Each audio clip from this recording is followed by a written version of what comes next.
کل ایک بہن نے مجھے میسیج کیا اور تصدیق اور تسلی کرنا چاہی کہ میں یہ اذکار کر رہی ہوں کیا یہ سنت سے ثابت ہیں، اور واقعی وہ سنت سے ثابت شدہ تھے۔ بہت خوشی ہوئی۔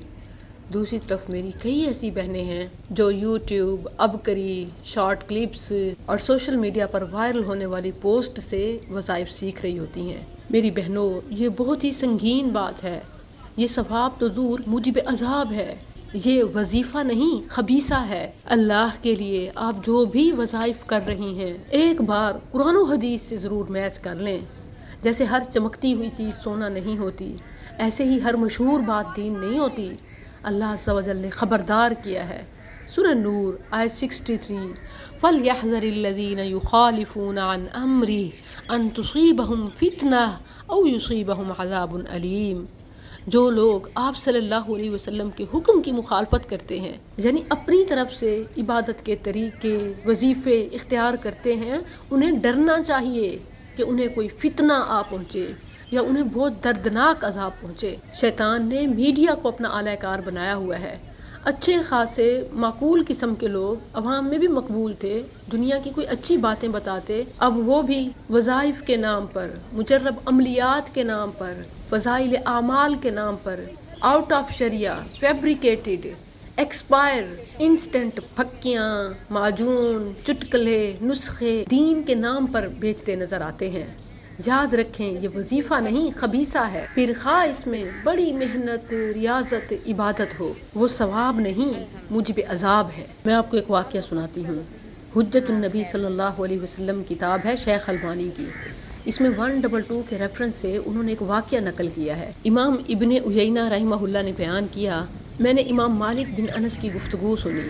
ایک شخص ان کی خدمت میں حاضر ہو کر پوچھنے لگا، یا ابا عبداللہ من این احرم، اے ابو عبداللہ، یہ امام مالک کی کنیت ہے۔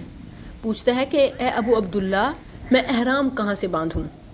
تو انہوں نے فرمایا کہ ذوالحلیفہ سے، جہاں سے رسول اللہ صلی اللہ علیہ وسلم نے احرام باندھا۔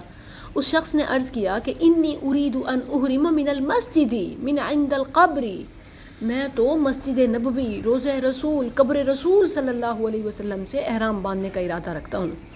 انہوں نے فرمایا لا تفعل فانی اخشى علیک فتنہ، ایسا نہ کرو، مجھے خدشہ ہے کہ تم پر عذاب آ جائے۔ تو اس نے کہا کہ وَأَيُّ فِتْنَةٍ فِي هَذَا، اس میں فتنے کی کون سی بات ہے؟ میں تو ذوالحلیفہ سے بھی پہلے باندھ رہا ہوں، اور قبر رسول صلی اللہ علیہ وسلم سے اور چند میل ہی تو ہے، اور وہ بھی آگے نہیں بلکہ پہلے۔ انما ہی امیال اریدھا، چند میل ہی تو ہیں، اور میں اضافہ ہی کر رہا ہوں، کوئی کم تو نہیں کر رہا۔ تو انہوں نے فرمایا اس سے بڑا اور کیا فتنہ ہو سکتا ہے کہ تم سمجھو کہ تم نے کسی ایسی فضیلت کی طرف سبقت کی ہے جسے رسول اللہ صلی اللہ علیہ وسلم نہ پا سکے۔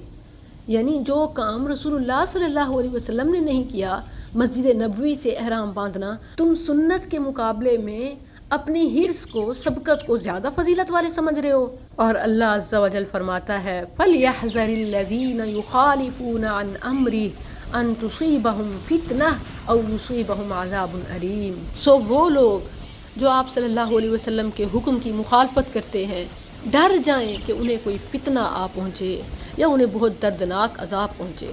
یعنی آپ اپنی طرف سے بڑی محنت، عبادت، ریاضت کر رہی ہیں، اگر وہ سنت سے ثابت نہیں ہے تو ثواب تو دور الٹا عذاب ہے۔